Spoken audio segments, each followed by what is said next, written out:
Misol uchun nimaga bemor ko'payib ketyapti deganga, biz sohamizda psixiatriyadan bemor bu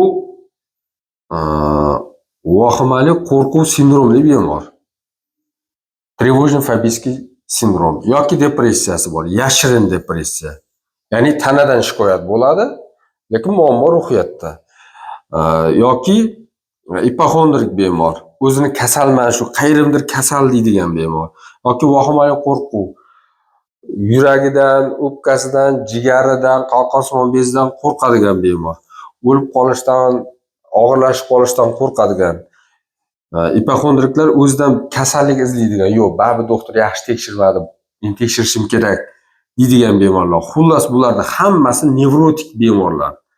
Hayot davomida stress o'tkazgan, stressga, vahima qo'rquvga moyil inson bo'lgan, stress qo'rquvlar o'tkazgan. Shulardan keyin bemorda shikoyat paydo bo'lgan. Muammo tanada emas, muammo ruhiyatda. Bu bemorda oddiy qilib aytganda nevroz yoki yashirin depressiya, umuman nevrotik buzilish, yengil ruhiy buzilish. Albatta bemor qayerdan shikoyat qilsa, o'sha yerdan boradi. Deylik, bemorda yurak bezi taqilyapti. Yurak sohada og'riq, siqish, g'ashlik hissi bor. Kardiologga boradi. Misol uchun bemorda yuragi bezi taqilyapti.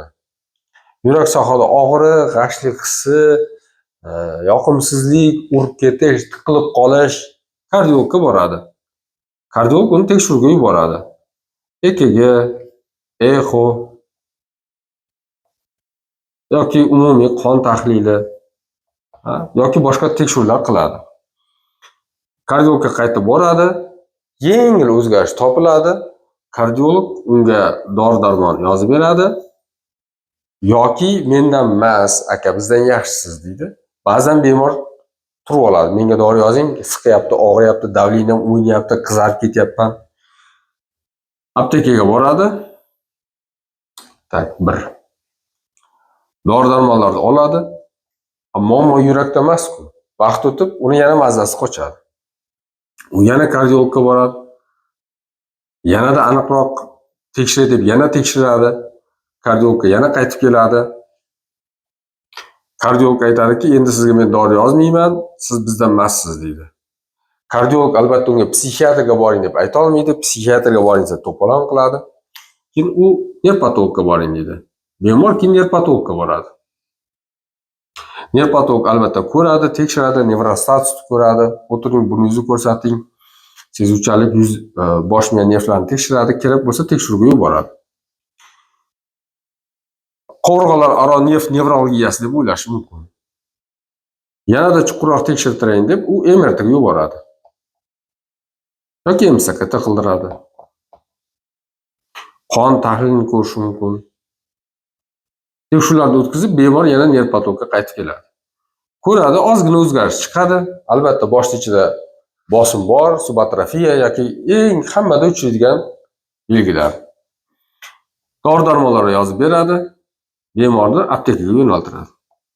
Bemor dori-darmonlar sotib oladi, olishni boshlaydi, qismi yaxshi bo'ladi, qanchadir muddat yaxshi yurishi ham mumkin.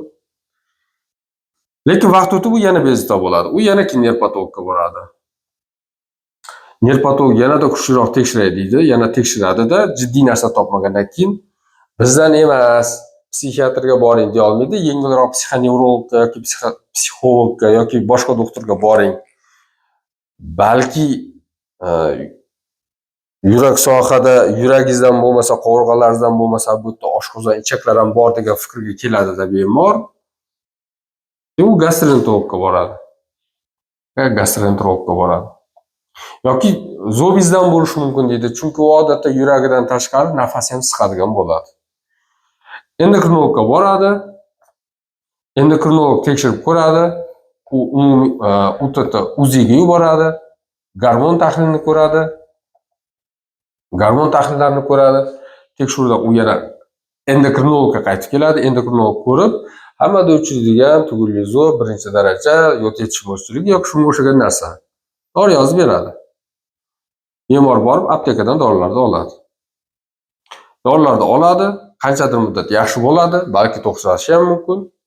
Lekin vaqt o'tib uyda asabgarchilik, tushunmovchilik, to'lovdagi muammolar, oilaviy muammolar, uzatgan qizdagi muammolar, tushgan kelindagi muammolar, dunyoda bo'layotgan muammolar.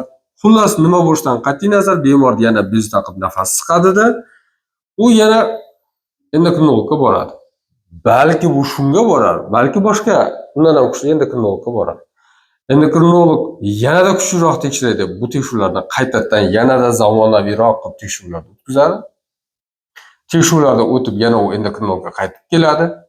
Endokrinolog ko'radida, ha, bizdan emas ekan, jiddiy narsa yo'q ekan, nerpatologga boring deydi. Nerpatologda bo'lganman deydi. Unda kardiologga boring, kardiologga ham borganman, unda ham yaxshiman. Ha, unda bizdan ham bo'lmasa psixonevrolog yoki psixologga boring deydi. Bemor aytadiki, bundan tashqari hazmim yaxshi emas, sal ichim qotadi, kekiraman, ovqat yegandan keyin kekirish hissi keladi, kekiraveraman, ichim buziladi yo ichim qotib qoladi yoki asabiylashsam, siqilsam ichim ketadi deydi. Unda gastroenterologga borish kerak deydi. Bemor keyin gastroenterologga boradi. Gastroenterolog ham xuddi shu tekshiruvlarni qiladi, umumiy UZI tekshiruvi, EZFGDS zond, ezofagogastroduodenoskopiya qiladi. Jiddiy narsa chiqmaydi, hammada uchadigan o't qopi qiyshiq, kataral gastrit yoki bitib ketgan yara yoki shunga o'xshagan narsa topadi. Yengil o'zgarish bor ekan deydi, tekshiruvdan gastroenterologga qaytib keladi. Gastroenterolog keyin dori yozib beradi. Oshqozonni himoya qilishga, hazmga, o'tni passajini yaxshilashga. Bemor dorilarni oladi, aptekaga boradi, dorilarni oladi. Qandaydir qisman yaxshi bo'lganday bo'ladi. Qanchadir muddat shikoyati to'xtashi ham mumkin. Yana asabgarchilik yoki boshqa holatlardan keyin ob-havo o'zgarishi yoki bahor keldi, kuz keldidan bemor yana bezovta bo'lgandan keyin hammasini bittada ko'radigan terapevtga boraman deydi. Terapevt ko'radi, u ham tekshiruvga yuboradi. EKG, eho, MCKT, MRT, gormon, UTT, EZFGDS tekshirib, bu oldi tekshiruvlarni eskirtib, yangidan tekshirish kerak deydi. Bemor tekshiruvdan o'tadi. Tekshiruvdan o'tib, qaytadan terapevtga boradi, terapevt ko'radi, umumiy terapevtik dorilar yozib beradi. Orada yana sal yuragi bezovta qilayotgan bo'ladi bemorda. Yana qo'rquv kelayotgan bo'ladi, g'ash, uyqusizlik, nerpatologdan ham bitta dori olay deydi. Xullas, terapeutdan ham u yana aptekaga boradi. Dorilarni sotib oladi, dorilarni ichadi, qisman qandaydir yaxshi bo'ladi. Baribir ham yaxshi bo'lmagandan keyin bu bemor adashmasdan boshqa yoqlarga bormay, bulardan tashqari hech kimga bormaganda o'zi, u yana qaytadan terapeutga boradi, aytgandan keyin terapevt aytadiki, psixonevrologga boring deydi. Bemor bir sumka qog'ozlar, tekshiruvlar, bir sumka dorilar, uy to'la apteka bilan aniqrog'i psixiatrga. Uni endi psixonevrolog deb tushunishadi, neyropsixolog deyishadi, psixoterapevt deb yengillashtirib aytishadi. Psixiatrga borishadi. Psixiatr buni hammasini ko'rib, tekshirib bo'lgandan keyin, misol uchun nevrotik buzilishda aytadiki, bu tanani kasalligi emas, bu ruhiyatda o'tkazgan stresslar natijasida. Tabiatan yumshoq bo'lgansiz, stressga moyil bo'lgansiz, o'tib ketgan narsalar o'tib ketdi deganingiz bilan miyada qolib ketgan, ularda ta'siri borligidan vegetativ nerv sistemani qo'zg'ashi, yurakda, hazmda, nafas siqishlari kabi shikoyatlar berishi tanadan emas, ruhiyatdanligini bilib, iloji bo'lsa dorisiz davolanishdi psixoterapiya bilan. Endi psixoterapiyani agar bemor qanchalik meditsina sohasida yurib o'qimishli bo'lib ketgan bo'lsa-ku, xo'p. Agar o'qimishli bo'lmagan bo'lsa, u psixoterapiya bu nima degani, u suhbat bilan ham tuzanadimi odam?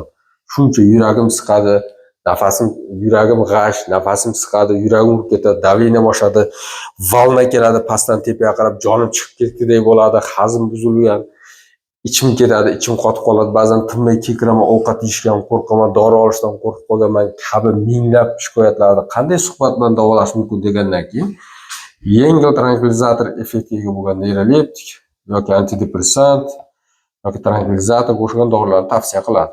Yana aptekaga boradi.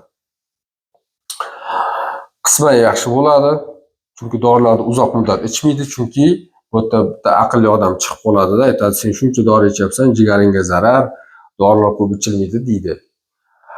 Antidepressant va neyroleptiklarda o'zi asli ichish muddati uzoq bo'ladi. 6 oy, 1 yil, 2 yil bo'ladi. Albatta u psixoterapiyasiz bo'lmaydi. Ya'ni bemor o'zini ustida ishlash. Hammasi o'tib bo'lgandan keyin bemor oxiri tushunib yetadiki, kasallikni yengish o'zimda ekan deydi. Buni tushunmasam yuraverar ekanman deydi. Buning ichida noan'anaviy va qo'shtirnoq ichidagi boshqa davolayman deb chiqqan odamlarga borgandan tashqari, men son qo'shchasidan chiqdi. Bitta bemor 10 desak, 10 ta bemorga aylanadi. Har bitta tekshiruvdan bir martadan o'tganda bunaqa bemordan 10 ta bo'lsa, bu 10 ta bemor go'yoki 100 ta bemorga aylanadi. Umumiy statistika uchun. Mana shu narsada ham hamma kasal, hamma shifoxona to'la, kardiologga kirsang to'la, nerpatologga kirsang to'la, endokrinologga borsang to'la, gastroenterologga borsang to'la, terapevtga borsang to'la degan gap chiqadi. Shularda aksar qismi mana shu mutaxassislardan, o'zini sohasini yaxshi biladigan, o'zini sohasini hurmat qilgan mutaxassislardan gaplashsangiz, bizga kelgan bemorlarning ma'lum bir qismi, ba'zan aksar qismi bizni sohamizda jiddiy kasallik yo'q deyishadi. Jiddiy kasalliklar soni o'zi foiz hisobida umumiy foizda kam bo'ladi. Mana shu narsani ham o'zi go'yoki hamma kasal, hammani mazasi yo'qdek tuyuladi. Bu ruhiy omil o'zini ustida ishlash, avtopsixoterapiya bilan bog'liq bo'lgan narsa hisoblanadi. Misol uchun bizni mana shunaqa bemorlarimiz ham o'lib qolishdan, og'irlashib qolishdan, hazm buzilgan, nafasi siqqan, yuragi g'ash, davleniyasi oshgan, davleniyasi tushgan, hazm buzilgan, zreniasi pasayib ketgan, uyqusi buzilgan bemor shuncha joyda band qilish natijasida ba'zan go'yoki kasallik ko'payib ketgandek tuyuladi.